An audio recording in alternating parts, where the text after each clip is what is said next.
Good afternoon, everyone, and welcome to your Rangers review. A bit of an afternoon breaking news pod, hybrid with the Q&A show for those of you that are extra members on our YouTube page. Apologies, folks. We did plan to record this at 2 p.m. That was until Rangers decided to release an interview with CEO Patrick Stewart. So what we're going to do, we're going to delve into the detail of that, discuss that. If you've got any points to make on that, then please get them over. And myself, alongside Jonny and Chris, will endeavour to get through them. We'll also take some of the questions that were posed to us prior to me supposedly coming on air at 2 p.m. So we'll get to those at the back end of the show as well. So a packed show awaits. First of all, before we get stuck in, how's it going, Jonny? Yeah, lots of things going on today, as you can imagine. Very interesting stuff coming from Patrick Stewart. So looking forward to talking about it, Derek. Yep. Chris, also a busy day for you today, Chris?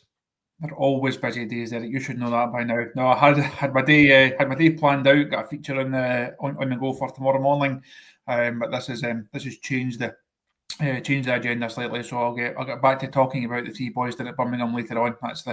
That's the piece for tomorrow morning. But the focus today is very much on, as Jonny said, they are very much on Patrick Stewart and a number of really interesting points from that Club TV interview. Yep. Now, listen, this video was supposed to be, of course, the Q&A is a weekly show that's exclusive to members over on the YouTube channel. We decided with Patrick Stewart coming out that will make it free for all. But comments, so only those that are members of the channel with the comments coming in, folks. So don't be flinging your laptop or your phones off the wall or anything like that. It's just it was meant to be a members show, but we have released it to all. But it's only members that are commenting at this moment in time. But we'll get stuck right in. Very interesting interview that he gave to former Rangers Review alumni Craig Vickers. They spoke.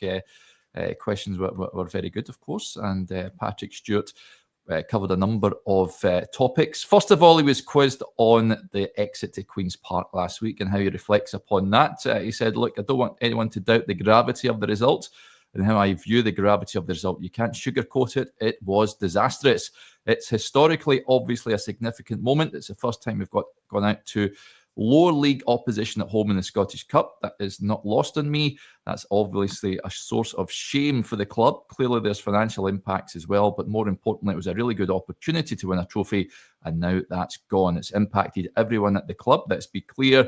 Obviously, everyone at Auchenhowie, but also around the club. It's impacted morale, and serious questions have been asked. So, yeah, it's a massive blow. Now, on Philip Clement, he was asked, why is he still the manager of Rangers following that result? He says, why is he still the manager? Look, I'm going back to what I said in January.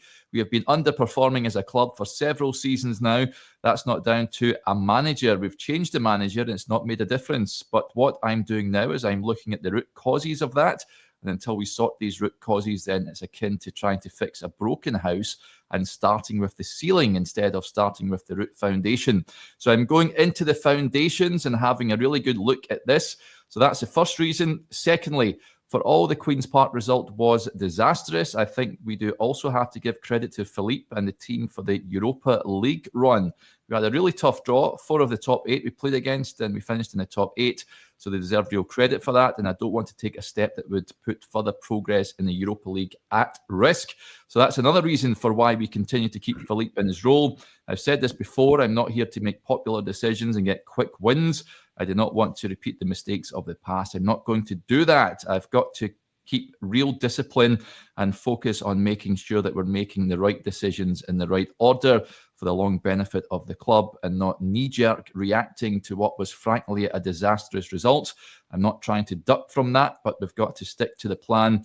To be clear, though, we're all judged on results, myself, Philippe, so there's no free passes here, but we are sticking to the plan, and I'm going to be incredibly disciplined about that because we've not always been that in the past.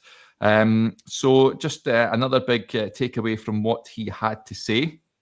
He was asked about the football structure and provided an insight into the review that's taking place. He says the review is progressing well. We've got a lot of insights into things that are going well and not well at Auchenhowie. I would really compliment the staff at how open and honest they've been, and they've provided really valuable feedback to myself and also the consultants we've got on supporting with it.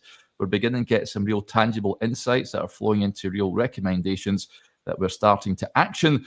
And the most significant action that has arisen from this is that we've identified the need to appoint somebody that has got responsibility for the entire football operations throughout the club. So we're now in the market for a sporting director, and that role will put somebody right at the top of the football tree, an experienced football person at the top of the tree that will be responsible for all aspects of the football club to make sure that they're working together towards fulfilling a holistic, joined-up plan. So that's something that we're in that market now for a sporting director. Now, Craig then asked him... let's not go any further down these quotes, because I'm going to forget whatever you said at the start. So right, we'll let's stop. Break it down bit by bit, because it's a 12-minute interview. If you're going to read every quote, we're going to be here all day. Well, to be fair, I wasn't reading all the quotes, just the main takeaways. So, nearly. I'll let you dive in there. Well, first of all, why he's keeping Clement, Jonny? I've said in a video before, for me, he's almost in a caretaker scenario. If you look at it, the cold light heart a day, sacking Clement, does that jeopardise the Europa League run? With him in charge, have Rangers get a better opportunity of progressing in that competition? I can understand the CEO's reasoning behind that one. What's your view on it? Yeah, it's going to be a really boring podcast, because I completely agree with you there. I think the key thing when you read between the lines is the phrase, we are all judged on results, and I suspect Philippe Clement will be judged at the end of the season once Patrick Stewart feels like he's got his feet under the table, once he feels like this review's finished and that he's turned over everything and looked under the bonnet of everything and has really got his teeth into the myriad issues that Rangers face right now. And listen, based on where we are at the moment, you'd be very, very shocked if Philippe Clement was the manager going into next season. None of us know what Patrick Stewart's thinking, though. This is only the second time he's kind of spoken in a video interview. He's also spoken to the media on a separate event that took place at Ibrox a few weeks back. I don't think we have a proper sense of him as a guy yet or what he's going to do. So anything around that would be conjecture. But based on what I've seen, based on the evidence in front of me, my takeaway is Rangers are going through a process. They're being very thorough. They're being very methodical. They're going step by step. They won't be diverted from that path.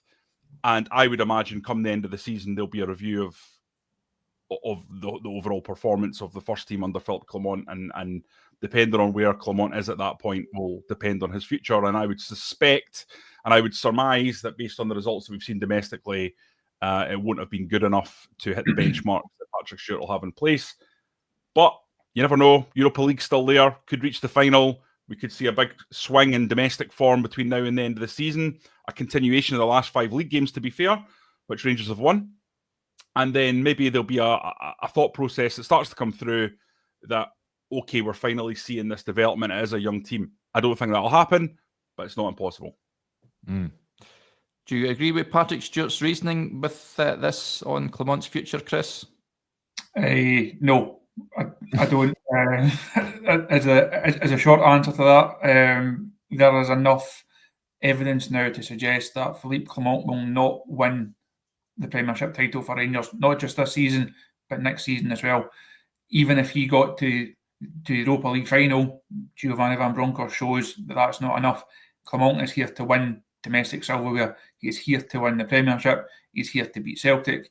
He's incapable of doing that. There's enough evidence now over the last 20 months, 21 months, whatever it is, since he's been here. He cannot be the Rangers manager heading into next season. There is no way they will sell season tickets. There is no way that they will put bums on seats. There is no way that they will have anyone at all fancying their chances of winning the title next season if Clement is still the manager first day of pre-season. So I think if you read between the lines of what Patrick Stewart said, he talked up Europe. I think as you both outlined there, do Rangers stand a better chance of qualifying for this next round with Clement as manager than bringing in a caretaker, an interim? Probably yes. Do I think Rangers are good enough to win the Europa League?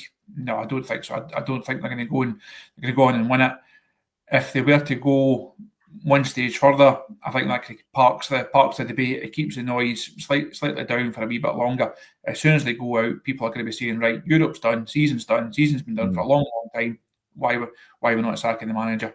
So I think there's a degree of kicking the can down the road on this, and it's interesting the timing of it. I think Patrick Stewart has to be careful of not being damned by association. He came out about a month or so ago, just before the St Johnstone game at Ibrox. Myself and Josh were at that presser or that interview at Ibrox. He backed the manager then. People didn't like it. He's given the manager some form of backing just now. People are not going to like it. If he backs him for a third time, it then becomes very difficult to then backtrack from that position and sack him. So I would be surprised if we have another Patrick Stewart interview at some point over the coming weeks. I don't think we'll see him come out again in another month, because I think he has to be careful about his own perception. I know he's said a couple of times he's not here to win popularity contests, and he's here to do the right thing and do the right thing for the club.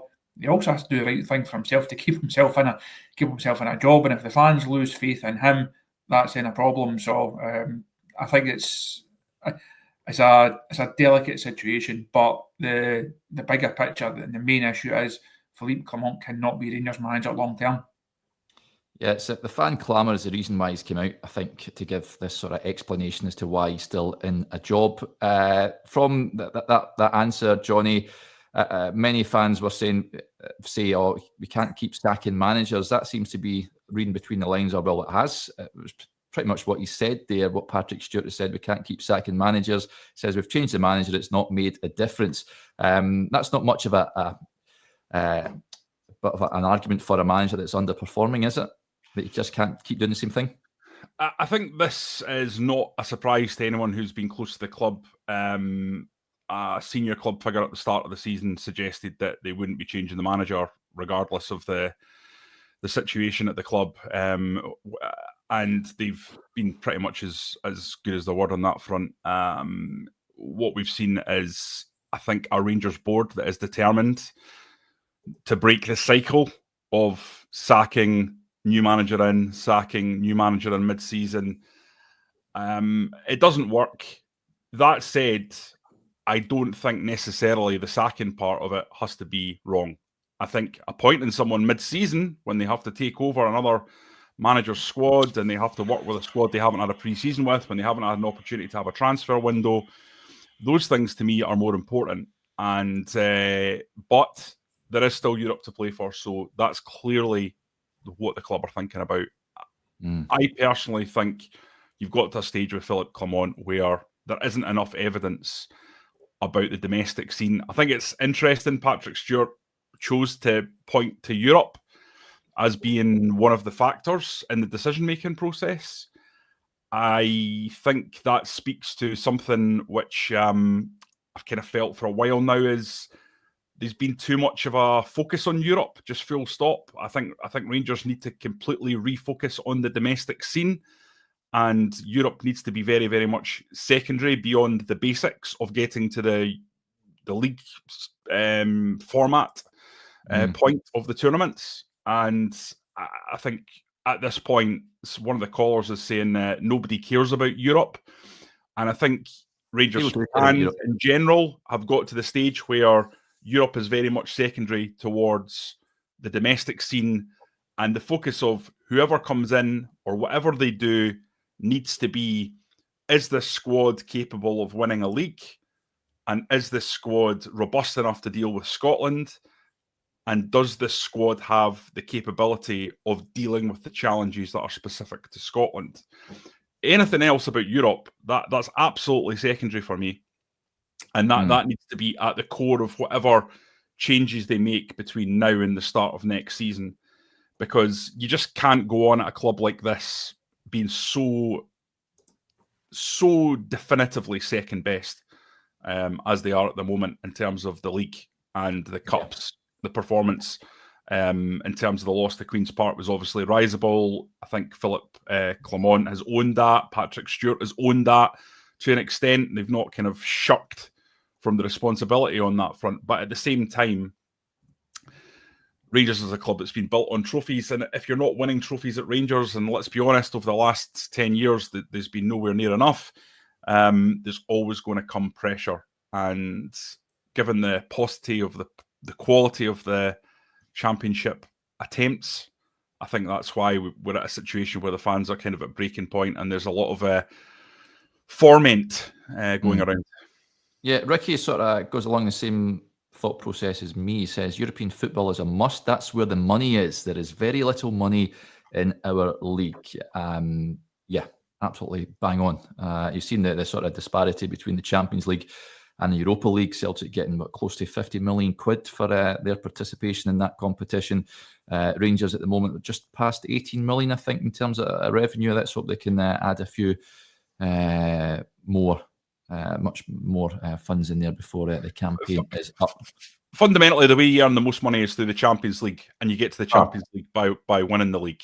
Exactly. So, to me, that's the crux of it. Yeah. Just on the issue of finances, he was asked, Patrick Stewart, whether it's a financial decision that Clement has not been sacked. He says, we're not refusing to make changes because of finances. All I can do is reiterate that, but that's absolutely not the case. To keep somebody in position to avoid a termination payment, that's just a false economy. So that's not a way to run a club, and that's not what we're doing. Decisions have been made for the long-term interest of the football club, not to save money. So, it came out when he spoke to the fan advisory board, I think, prior to the Queen's Park game. He said it would not be a financial decision. So just reiterating that point there. Big welcome to Haggis Killer and KT57, who have become Rangers Review Extra members. Thank you for that. Welcome aboard, guys.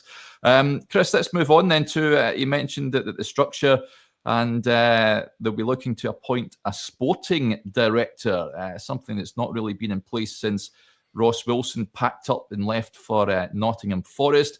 Now, do you think this is a good move?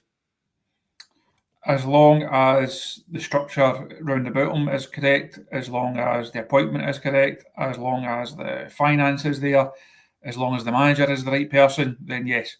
If all of those things, if all of those things fall into place, then it makes sense. If you have the wrong manager, or you don't have any money, or you've got the wrong director of football, you can have the best structure, you have put together the best PowerPoint presentations, you can give the best speeches. If you don't have the right people, the whole thing falls round about your ears. Rangers have seen that over recent seasons. They don't have the right manager. Jury's out on a number of the players. If they have the right director of football and he's given the right tools, that then can take Rangers to a better place. Interesting that they're going down this road, 18 months or so after they decided a couple of seasons not to go down this road. You mentioned Ross Wilson there. He was also in place for a number of seasons. When he left, John Bennett and James Bisgrove decided that was not the structure for Rangers. They went down the Great Football Board route, where every head of department, be it recruitment or first team or academy, the women's, they all then fed into that board, and it was a more almost kind of decision making by committee, rather than someone saying you've got overall responsibility for the entire football department. I could see what they were doing. I could see the merit in it at that stage, but ultimately, did they have the right money? Did they have the right people in those positions? No, so it didn't work. They're now going back to what they believe is a more sound structure. So interesting to see what calibre of candidate they actually get. Really interested to see, obviously, what calibre of appointment they actually make. I think it's good from a Niels Coppin perspective. It allows him just to focus on the recruitment side of it. I still don't really quite get why he was promoted to technical director at the time that he was. I didn't really see him. There was no clamour for it. Didn't really seem a need for it. So I would imagine his role will be more focused on the recruitment side of it. And your director of football then obviously has many fingers and many pies, going through every other aspect at Ibrox knocking away. So as long as they get the right person, it should be a good move for the club. But that applies to a number of positions. Craig asked him what's the difference between a sporting director and a technical director, which Neil's Coppin is. He says, sporting director is responsible for the entire football operations, men's, women's, academy, medical, performance and recruitment, the whole gamut. Neil's is a technical director responsible for squad planning, so making sure that our first team squad for men's and women's teams are in the right place. There's a point that's been raised by Haggis Killer, who's just joined us. Are we in danger of having too many chiefs and adding a sporting director? We are trading high player wages for high boardroom wages. Is that a fair point, Jonny? Do Rangers need a sporting director, do you reckon? No, I think we do, because every elite club pretty much in European football operating in the Champions League has a sporting director or a director of football that is the spider in the web putting everything together. And I think fundamentally Rangers need that. What happened towards the end of Ross Wilson's reign was that the recruitment just wasn't good enough. And as the public face of that, Ross Wilson took a lot of stick. Now, I think that's justified because Rangers only have so much money to spend, and it wasn't spent particularly wisely, especially that last transfer window with, you remember, £3.5 million on Ridvan, Tom Lawrence, Ben Davis. I think there was 7 in total that were brought in, and not too many of them were successes, and there was a lot of injury problems around the players that were brought in. So that was justified, but I think the problem was always was that the sporting director could do a really good job in a lot of areas, but recruitment, which is only maybe 10% of his overall job, was how he was publicly judged.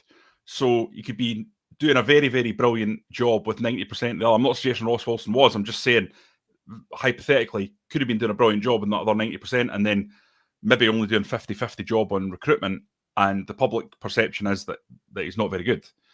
Yeah. So I think this model is absolutely the right model. I'm completely backing Patrick Stewart on this and what has been agreed with this company, Sportology, that's come in and had a look at it. This model is the best that Rangers have had, because you have the sporting director who's able to put his finger on all the pies, who's fundamentally responsible for everything that goes on in the football department. But you've also got a situation whereby if the recruitment doesn't add up, if it's not good enough, if it isn't working, then you can remove the recruitment director and put someone else in. And you're not having to get rid of the sporting director, who's supposed to be there as a long-term employee to deliver consistency of performance and consistency of management over a long period of time. So finally, I think they've arrived at the right model. Myself and Josh were very vocal at the time that we felt that it was wrong to remove the sporting director role, simply because there was so many of Europe's elite clubs have that role.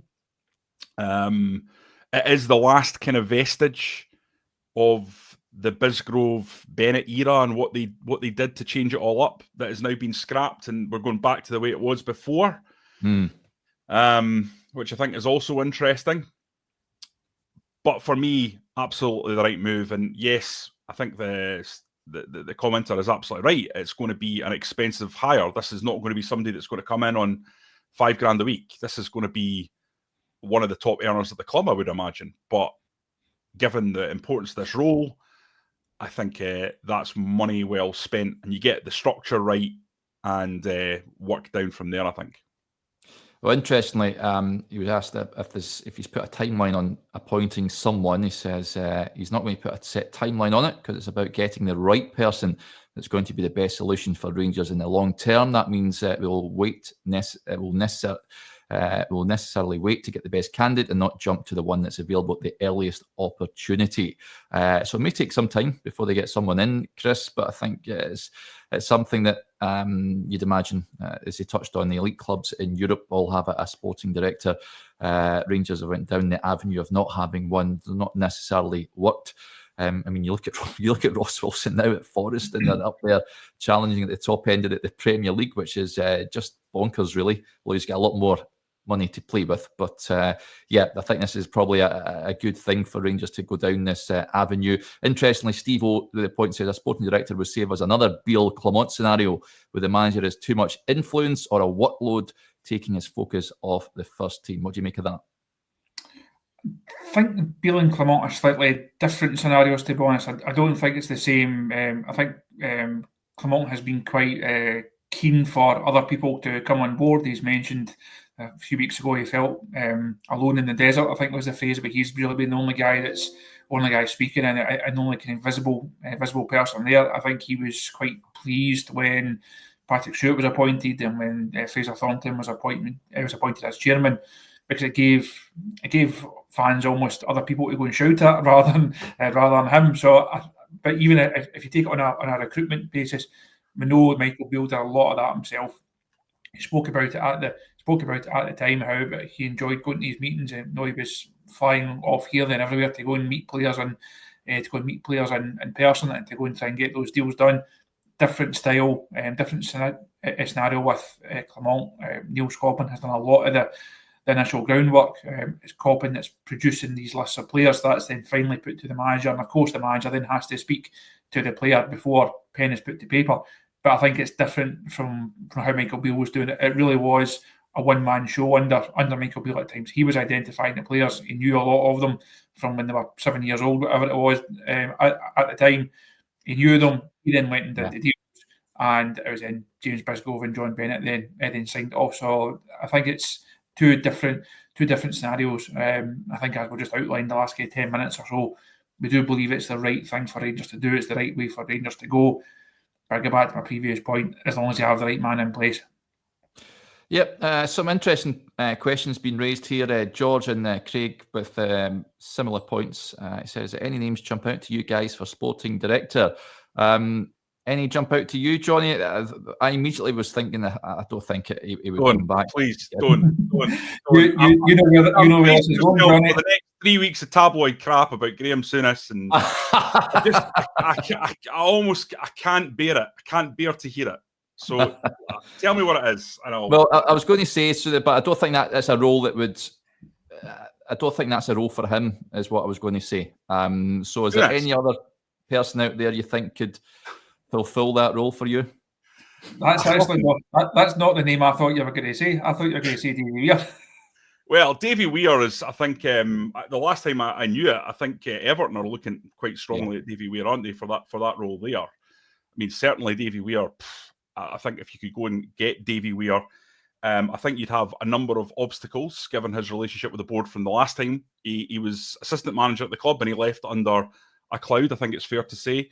On top of that, you would have to say that he's done a cracking job at Brighton, but it's a Premier League club and there's another Premier League club potentially sniffing about. I think it's probably a bit unrealistic. Yes. The other one that will always come up in these situations is Christian Nerlinger, because he's done that role in Bayern. That's just because he's played for Rangers, though. I don't think we'd be talking about him if you hadn't. I'm just telling you what will be coming out in the next few weeks, I predict. I suspect that what we'll see is it's someone that we've not heard of or we're not as aware of, who's got a background in a club in another league that's strong.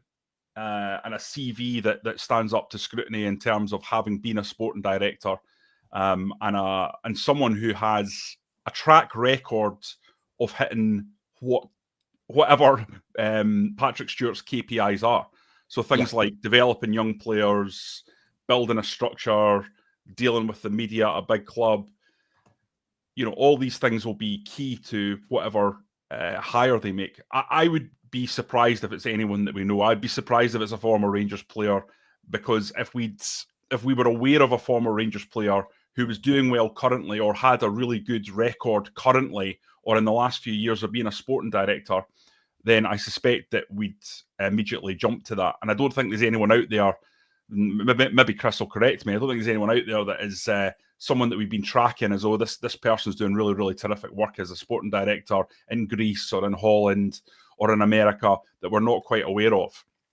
So I wouldn't be surprised at all if it's someone completely left field, and I would probably argue that that's the right move. One thing I would say is it needs to be someone with a bit of personality, someone who's a strong character. I've always liked a Dutch figure in these roles, just because the Dutch have that natural arrogance quite a lot of the time, especially Dutch football people.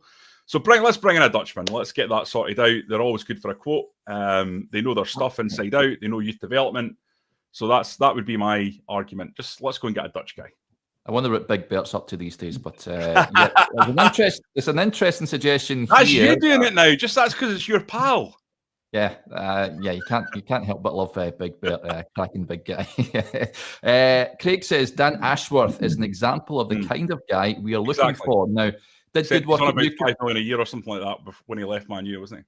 Yeah, so he did good work at Newcastle, went to Man United, never spent long there. Jim Ratcliffe came in and just basically got rid of him.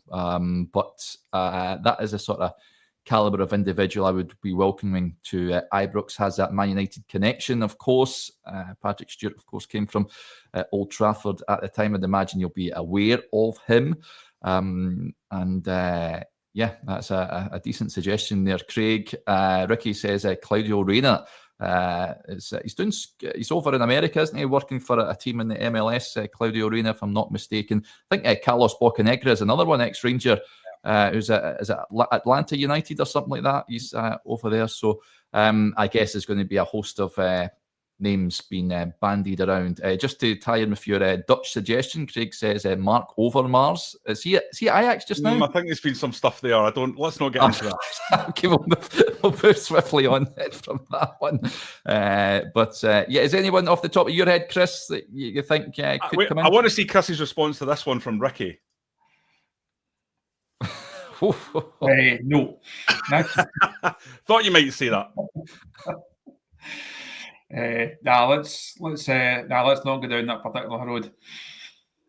I actually like Mark Warburton. I think he would have a really good background kind of role as a director of football. Is he still at West Ham?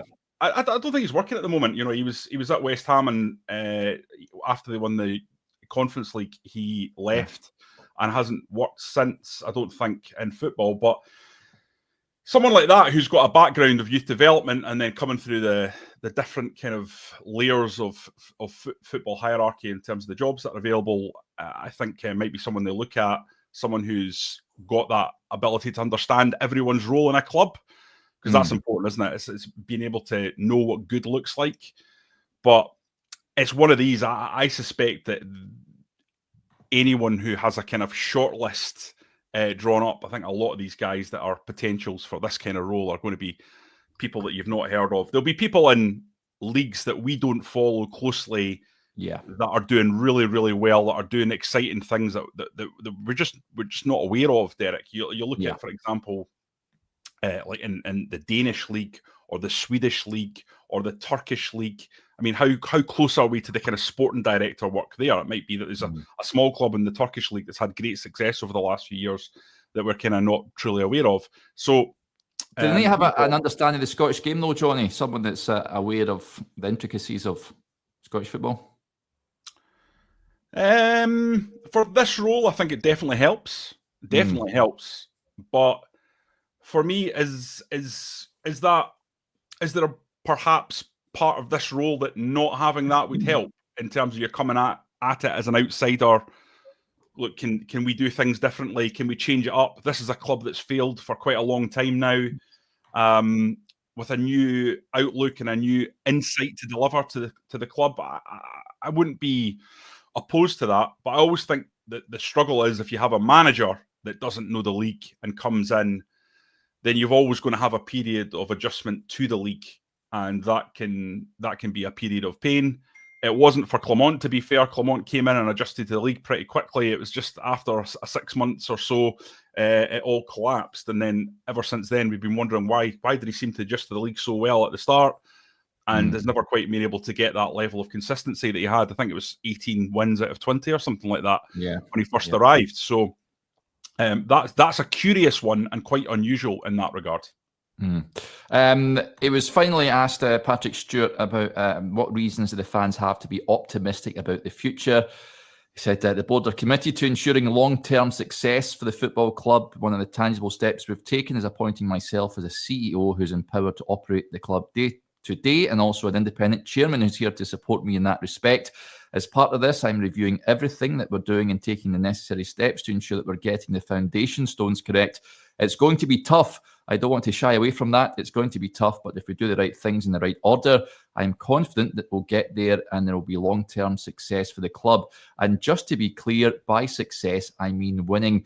not coming second. That's been levelled at the boards before, Chris, whether they're just content playing second fiddle to Celtic. So Patrick Stewart's words there wanted to emphasise that they're in fact not happy with that. Actions speak louder than words.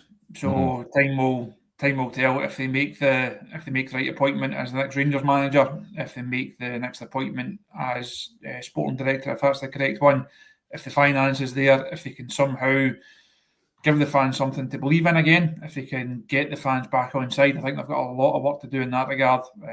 The fan morale, the fan engagement is as bad as it has been for quite some time, and they have to try and sort that. They have to give the Rangers fans something to believe in. So I know Patrick mentioned the review that's also going on at present that will kind of taper down towards the end of the season. I think he said need to see what else that's going to throw up. We need to see what else that's going to bring. But I say, it's fine saying Rangers need to be winning things. Well, tell us something we don't know. Made this point to a couple of people last couple of weeks. It feels like when people speak about Rangers history or they speak about Rangers standards or what's expected at this club, it's almost lip service because Rangers have not won enough. They've not been successful enough.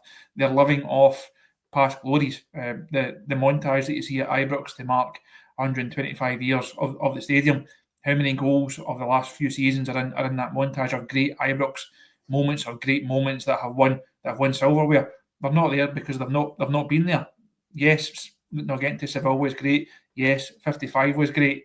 Outside of that, you're going back to Walter's time and starting in 07, 08 before you can have something that fans could really believe in, when you believe that there would be sustained success there. So it's one thing saying it. It's fine for people to say it in interviews or in press conferences and talk about standards. They need to do this, need to do that. Just go and do it. Just go and win things, and then everything will be fine. Kev Miller is wanting Davy Weir. It says Davy Weir for football director for me if he'd leave Brighton. Right enough. Chris is the better one to answer that because Chris, you were right in the thick of it when Davy Weir and Mark Warburton left. I mean, do you see that as being an issue? That departure, it was so contested and tense at the time. Different people involved now. I know you mentioned it's the board, but I think a number of changes at board level, a number of changes at executive level, certainly a number of changes behind the scenes staff. You know, the turnover from manager to manager is obviously huge. So it would really depend on how Davy felt coming back up and coming back into Ibrox. I don't think he's been. If he has been back at Ibrox, I don't remember it. Certainly don't recall seeing Mark Warburton back at Ibrox since. So it would really depend how Davy felt about it. But I think, as you touched on earlier on, I think even if he wanted to, if he felt okay about the football club, which I hope he does, it feels like he's bigger and beyond where Rangers could probably reach right now. You look at the work that he has done, as you touched on, being linked with the Everton position as well. I'd be surprised if he was actually within Rangers' reach, even if the stars aligned on it. Interesting. There's a question that came in. We'll take some of the questions that were fired in beforehand. Haggis Killer says, does Celtic have a sporting director? If so, what is their background? Do they? They've got a guy who started in the sort of middle of, I think it was October. I think his name's Paul Tisdale. Yeah.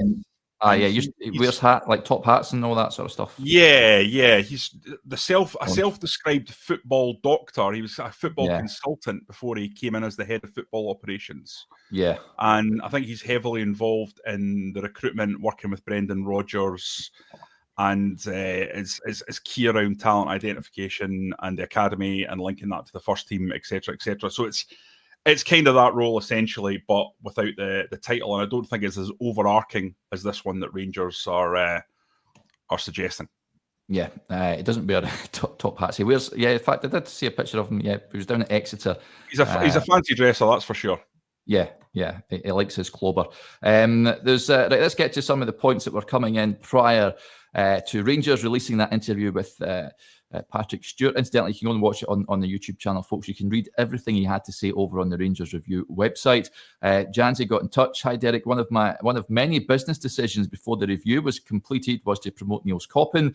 In the Hearts game, we had Proper, £1.5 million by Rami, 3.4 million on the bench, Cortez, 4.5 million in the stands. Hamza has been in a great find and looks a top player, as does Jefte.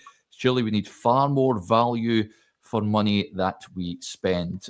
Interestingly, Patrick Stewart touched on Niels Coppin and bringing in value for money in the squad in that interview. Rangers will make money on Jefte and Hamza Igman, there's no doubt about it. So that would in itself, even if the others are failures, Jonny, that would represent success, would it not? Yeah, to be honest, overall, I would say that I quite like the recruitment that Rangers have done in the summer. And yeah, I think you can't discount the fact that Casemiro looked pretty good when he was involved. Unfortunately, he's obviously had a horrible injury, and that happened when he was on international duty. So what can you do about that? But I would add Connor Barron into that. I think he's going to be a very useful player for Rangers over the next few years. I don't think Connor Barron's necessarily going to be the guy tearing the heather up and winning Player of the Year and leading Rangers to titles. But at the same time, I think he's going to be a guy that's very handy to have around, a Scottish guy who understands the club, understands the league. So I would add him as being a success as well. Really good start, and it's tapered off a little bit, but I think you would expect that with a young player coming to this huge club, having been at Aberdeen, which is also a big club, but nowhere near the same size, nowhere near the same pressure or the same scrutiny. So I would definitely put him alongside Jefte and Igaman, although yes, not to the same level, not to the same extent. Add in Ciala, who I think has been really good and has got a lot to offer going forward. Still rough edges to his game, Derek, no doubt about that, but looks an excellent signing. Yes, the older guys, Proper, Bajrami, there's still big question marks about those two. Personally, I'd say I'm 100% made up my mind on Robin Proper. I think that's one that everyone shakes hand on in the summer and says, you don't suit this league. You're a good player, but you don't suit this league. Bajrami, I still think that's one that could come good in time. I like Bajrami as a player. I think he is a football player. It's trying to get the best out of him and trying to make sure that he's properly adapted to this environment. Will he do that or not? I think you've got to give him till at least the end of the season to try and give him a chance to get used to it. But the one thing about him is, I think he's 25. You can maybe tell me wrong, 25 or 26, Derek. He's not old. Arami, yeah. Yeah, and he's had a reasonable career and done pretty well. So is he a player that, say, Rangers decide come the summer, it's just not working out? I don't think he's going to be one you're taking a £1.75 million hit on. I don't think you need to sell him at half the price you bought him in at. Well, I'd like to think think you wouldn't be sold. That's the positive factor about not buying guys when they're 28, 29. You know, and that's the problem with someone like Cyril Dessers having not been moved on. I think if Cyril goes in the summer, what you're looking at is a really diminished price for Cyril, because what he'll be 30, 31 at that point. And that's kind of the problem with him. But look at these other signings, with the exception of Proper, and I think they're all the right age profile, and that alone is positive. Yeah, just on Dessers, Chris, I'm interested to get your take on it. For all the criticism that he gets at times, he's when me and Jonny were on yesterday, we mentioned he's always available, and if he is to leave in the summer, I think he goes with everyone's best wishes. I think he's been a good signing for Rangers. Do you agree? No? Has he been a good signing? It's all about context, isn't it? The price. I think that's a Andy Flo syndrome. Nah, not even as much, because obviously he didn't cost anywhere near as much. I think he will be remembered as a guy who produced some good moments but didn't produce them often enough. Be remembered as a guy who scored some good goals but didn't score them often enough, and ultimately be the guy who was the Rangers number 9 during 2 unsuccessful seasons when they've not won the Premiership. I think if they can get, I don't think they'll lose £3 million on him. They'll get a decent chunk of money back. But you look at that initial investment, and he almost became one of the poster boys for the bad decisions that Michael Beale made. Not quite as bad as Sam Lammers, obviously, but he became an easy one to have a kick at early on for a number of the fans. He's never really recovered from that bad start. I still like him. I think he's a great big guy to deal with. I can imagine him being really good in and around the squad. I think you need guys like that have got a bit of personality. I think he understands the madness of Scottish football. I think he quite likes the madness of Rangers, which you do certainly need to have if you're going to come here and be a success. He is robust, he's reliable, he's there all the time. And again, you need guys like that in a squad. Ultimately, I think Rangers need better than Dessers in terms of quality. But if they can find someone that's got his physical robustness, find someone that's got his mental strength, find someone who's as good in press conferences, but find someone that's going to score more goals, then that's a perfect Rangers striker. He's got everything except a right foot. Yeah, man. I mean, he's top goal scorer. I mean, who's going to come in and replace his goals? I think that's a fair point, Derek, and I've been very critical of him, but the points that Chris is making are spot on. You know, he's robust, mentality, absolutely brilliant. There's no doubt he can handle the pressure of this club, and he's shown that time and time again. He's always bounced back from bad spells. And listen, he's had some brutal criticism from people on this pod, me included, and has not let it get him down. He's, as Chris says, very, very good to deal with for the media, and a positive guy. And so I think overall he's definitely got a pass mark by his name as a signing. But I think because of the level of the spend, like $4.5 million, I don't think he's performed in the absolutely key moments for me. You know, no doubt you scored some big goals. I wouldn't take that away from him. What do you determine key moments? Because I mean, Old Trafford was a key moment. So I think he went one-on-one with the keeper in the Old Firm game at Parkhead. A really, really good opportunity and he missed. Went one-on-one with the keeper against Spurs when it was 2 minutes left on the clock to make it 2-1, and he missed. To me, he reminds me a little bit of Kenny Miller. I don't think he's as good as Kenny Miller, by the way, but he's a player that's very good when he doesn't have time to think about something. Yeah. But the minute you put him through one-on-one with the keeper, you're going, nah. So, for example, the moment against Queen's Park, nobody's kind of talking about this, but Dessers gets put through one-on-one. Eggman. Yeah. The keeper, sorry? By Eggman, he goes wide, doesn't he? Yeah, so it's a wonderful pass. Yeah. And it's a difficult chance, but a really top striker scores there. And for me, that's another example of, like, you really need Dessers in that moment. You absolutely really need him. And he was put through, and I just thought, he's not going to score this. Because it's one of these moments where the team absolutely needs it. He's a great guy to have around when you're 2-3-0 up. You put him on, he seems to be flowing with confidence at that point and gets goals. But I don't think in the domestic scene, he's been good enough in that regard. I think if he was on this pod, he would point to goals against Betis, goals against Man United, setting up with a wonderful assist, Rabbi Matondo against PSV in the Champions League qualifier under Michael Beale. I think in Europe, he's been pretty good, yeah. But domestically, for me, I just in the key moments, I don't think he's been there. I don't think he's been there often enough. I totally agree with Chris. Yeah, let's hope he's got a few more highlights in Europe before the season is done. I wanted to come to you, Chris. There was a point by Gary. He said, do you think this new share issue is to save the club? And are we in more trouble financially than the club are letting on? This is, of course, the news this morning that came out. 18 million new shares issued at 20 pence a share. There was a misprint on that initial Companies House report that came out, but it's 20 pence a share. What do you make of that? It's not to save the club. If I pick up on the comment, it's not to keep the lights on. They're not at that stage. I know we're coming up to the anniversary of regime change, but it's not going back that far. 10 years. Where that's the predicament off the pitch. It is just more of these outstanding loans to directors, investors being converted. It's a way of working that Rangers have used for a long time now. It's a way of funding that they've used for a long time. Obviously, you get to certain moments of each season, and there's certain chunks of these loans have to be paid back. So this is just the latest one. So no, it's not a case of somebody's putting in £3 million to keep the lights on and make sure that Rangers get to the end of the season. It's just almost the guys that are putting the money in, they will have known that this point was coming up, and it's just a case of working through that process. Yeah.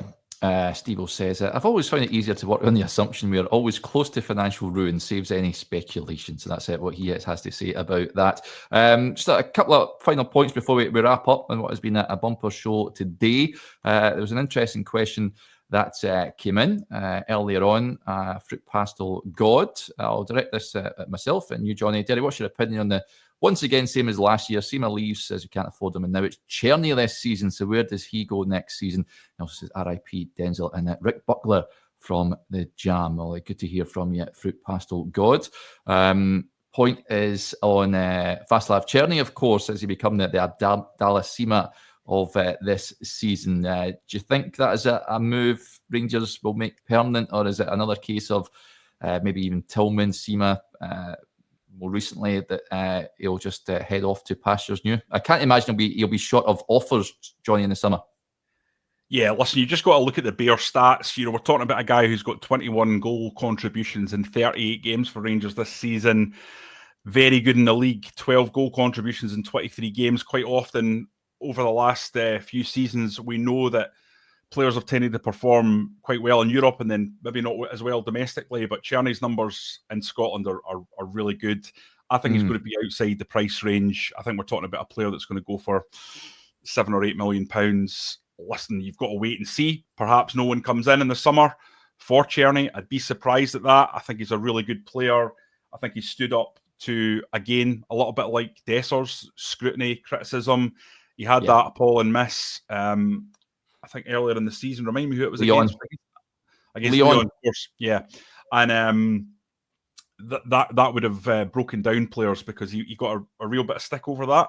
But you saw him come back and perform even better. And now I don't think anyone questions that he's probably the best player on the team, if we're being honest.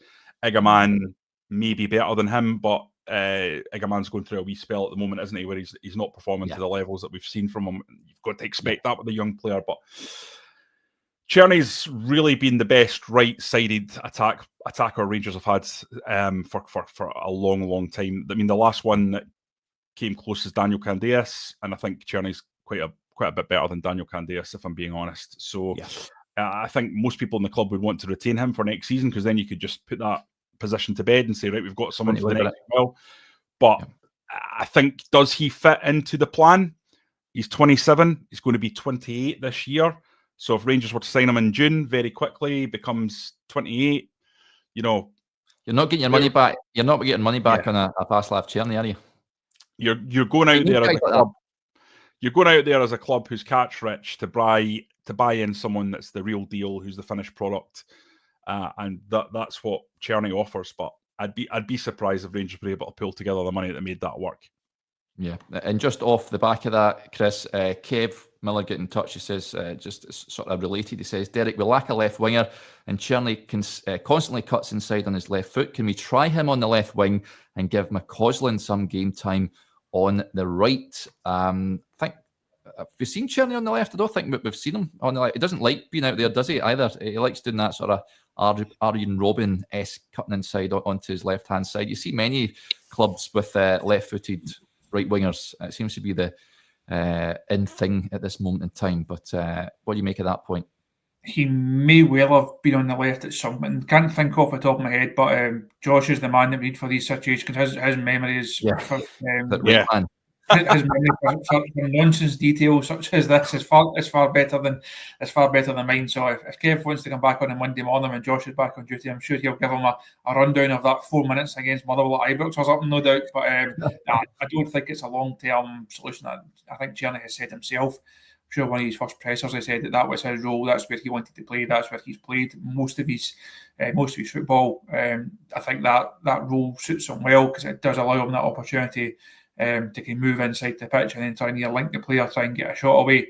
As Jonny outlined there, his contribution over the course of the season speaks volumes. It speaks for itself. He's been a really good bit of business. He's been a really good signing. But like Jonny, I fear we will be seeing the last of him in a couple of months. I don't think that's one that Rangers will do. They do have to strengthen those wide areas, though. McCausland, for me, not at a level to be a starter. Really has to kick on quite a lot if that's going to be the case. Cortez, who knows, jury very much out. So Rangers will have wide players to go and sign in the summer. Yes. I think Clement's on record as saying that he doesn't like loans particularly. And this is probably why, because you get someone in of a certain quality, they perform to any level, and it means you can't, it makes it so difficult to get them in. Yeah. So you're kind of damned if you do and you're damned if you don't. There's no good option, because if they fail, then it's another failed signing. If they succeed, it's very, very difficult to get them in. You kind of want them to succeed, but not too much. A little bit like probably that first season when Ryan Kent came in from Liverpool, and he was good, but not brilliant, but good, and you could see where he was going. And then Rangers obviously came in and splashed out the cash to get him.